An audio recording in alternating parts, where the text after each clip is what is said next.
दोस्तों, आज मैं आपको गरीब की बेटी की कहानी सुना रही हूँ। एक बार की बात है, एक गरीब लड़की रीना व उसकी माँ लक्ष्मी सड़क पर जा रहे थे। वह अपने गांव से काफ़ी दूर पहली बार इस शहर में आए थे। कुछ आगे आकर वह दोनों एक चाय वाले की दुकान पर रुक गई। कुछ पल यहाँ वहाँ देखने के बाद लड़की की माँ लक्ष्मी दुकान वाले के पास पहुँची और उससे कहने लगी, भैया, हम आज ही सोनपुर गांव से आए हैं। हमारा इस शहर में कोई भी नहीं है। क्या आप मुझे अपनी दुकान में कुछ काम दे सकते हैं जिससे मैं अपनी बच्ची का पेट भर सकूं? इस पर चाय की दुकान वाला कहने लगा, बहन, मेरे पास तुम्हारे लिए कुछ और काम नहीं है और ना ही मैं तुम्हें इतने पैसे दे पाऊँगा। इस पर लक्ष्मी कहने लगी, भैया, मुझे पैसों की ज़रूरत नहीं है। मैं आपके बर्तन भी मांज दूँगी, बस आप उसके बदले मुझे इतना खाना दे देना कि जिससे मेरा और मेरी बच्ची का पेट भर सके। दुकान वाला कहने लगा, ठीक है बहन, लेकिन तुम रहोगी कहाँ? इस पर वह बड़ी मायूसी से कहने लगी, भैया, मेरा इस दुनिया में कोई नहीं रहा, क्योंकि रीना के पिता का देहांत हो गया है। इसके बाद मेरे ससुराल वालों ने मुझे और मेरी बेटी को धक्के मारकर घर से बाहर कर दिया है। वह बोली, अब तो मुझे ही अपनी इस बच्ची को पालने के लिए कुछ ना कुछ काम करना पड़ेगा। आपको मंजूर हो तो मैं आपकी इस दुकान में ही सो जाऊंगी।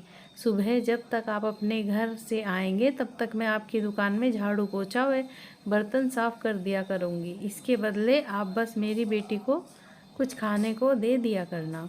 लक्ष्मी की ऐसी बात सुनकर चाय वाले का मन पिघल गया और उसने लक्ष्मी की बात मान ली। दोनों माँ बेटी वहीं दुकान में रहने लगी और काम करने लगी। ऐसे में उनका समय बीतने लगा। एक दिन चाय वाला उससे कहने लगा, बहन, मैं तुम्हारे लिए पास के कारखाने में बात करूँगा जिसमें मेरी चाय जाती है। उसके मालिक का स्वभाव बहुत अच्छा है। उनके पास तुम्हारे लिए कोई ना कोई काम तो अवश्य ही होगा। वे तुम्हें देंगे जिससे वह तुम्हारी बेटी को एक अच्छा ठिकाना मिल जाएगा। यह कहकर चाय की दुकान वाले भैया ने जब कारखाने के मालिक से उन दोनों के बारे में बात की तो मालिक ने कहा, ठीक है, हमारे घर पर एक काम करने वाली की आवश्यकता है, इसलिए तुम उसे हमारे घर भेज देना। वह चाय वाला लक्ष्मी व उसकी बेटी को मालिक के घर भेज देता है, जहाँ पर मालिक की पत्नी लक्ष्मी को पूरा काम समझा देती है और साथ में यह भी समझा देती है कि तुम्हारी बेटी रीना मेरी बेटी समायरा से दूर रहे, जिससे उसे किसी भी तरह का इन्फेक्शन या बीमारी का खतरा ना रहे।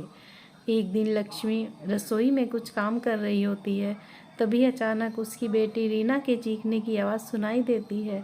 लक्ष्मी भागकर वहां जाती है तो देखती है कि रीना ने समायरा की फ्रॉक हाथ में ले रखी है और उसे देखकर वह बहुत खुश हो रही है।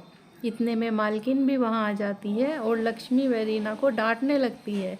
वह कहती है, लक्ष्मी, मैंने तुमसे कहा था ना कि समायरा की किसी भी चीज़ को मत छूना और उससे दूर रहना। यह कहते हुए मालकिन समायरा की फ़्रॉक को रीना को ही दे देती है और कहती है, अब इस फ़्रॉक को तुम ही पहनना। ये कहते हुए गुस्से से वह चली जाती है। एक दिन मालकिन व लक्ष्मी पास के बाज़ार में सामान खरीदने साथ में जाती हैं और रीना व समायरा घर पर अकेली रह जाती हैं। वह दोनों अलग अलग खेल खेल रही होती हैं कि अचानक समायरा को चक्कर आ जाते हैं और समायरा बेहोश हो जाती है। तभी पास ही खेल रही रीना की नज़र समायरा पर पड़ जाती है और वह भागकर उसके पास पहुंच जाती है। रीना समायरा के ऊपर पानी की बूंद दे डालती है जिससे उसे होश आ जाए, पर समायरा अपनी आंखें नहीं खोलती। रीना घबराकर बिना देर किए पड़ोस में जाकर शोर मचाकर यह बताती है कि देखो, समायरा को पता नहीं क्या हो गया है, वह उठ ही नहीं रही है। उसके पड़ोसी आकर जब घर पे देखते हैं तो समायरा की हालत देखकर जल्दी से डॉक्टर को बुला लेते हैं। कुछ ही देर में डॉक्टर वहां पहुंचते हैं और समायरा को इंजेक्शन लगाते हैं जिससे वह होश में आ जाती है। कुछ देर में मालकिन व लक्ष्मी भी बाजार से लौट आती हैं और घर पर पड़ोसियों को देखकर घबरा जाती है। समायरा की हालत देखकर तो मालकिन बहुत ही परेशान हो जाती है, लेकिन डॉक्टर उन्हें दिलासा देते हैं कि अब वह ठीक है और कुछ दवाइयाँ लिख देते हैं। समायरा की मम्मी उसके पापा को भी फ़ोन करके बुला लेती है। डॉक्टर उन दोनों को समझाते हैं कि ब्लड प्रेशर लो हो जाने की वजह से समायरा को चक्कर आ गए थे और वह बेहोश हो गई थी। ऐसे में अगर सही समय पर रीना पड़ोस में जाकर लोगों को नहीं बुलाती तो कुछ भी हो सकता था। वह रीना की बहुत तारीफ़ करते हैं और कहते हैं, अगर यह समझदार लड़की यहाँ ना होती तो पता नहीं आज क्या हो जाता। डॉक्टर की बात सुनकर समायरा के मम्मी पापा बहुत खुश होते हैं और रीना व समायरा को साथ में खेलने की इजाज़त दे देते हैं, जिससे लक्ष्मी की परेशानी और भी सुलझ जाती है। अब वह खुशी खुशी मन लगाकर उनके घर का काम करती है और उसे अपनी बच्ची की चिंता भी नहीं रहती, क्योंकि अब रीना और समायरा सारे समय साथ साथ खेलते रहते थे। इस प्रकार एक गरीब माँ और उसकी बेटी, जिसका कोई सहारा नहीं था, उन्हें सहारा मिल जाता है और खुशी खुशी उनका जीवन व्यतीत होने लगता है। इसलिए हमें कभी भी जीवन की कठिनाइयों के सामने हिम्मत नहीं हारनी चाहिए और डट कर उनका सामना करना चाहिए।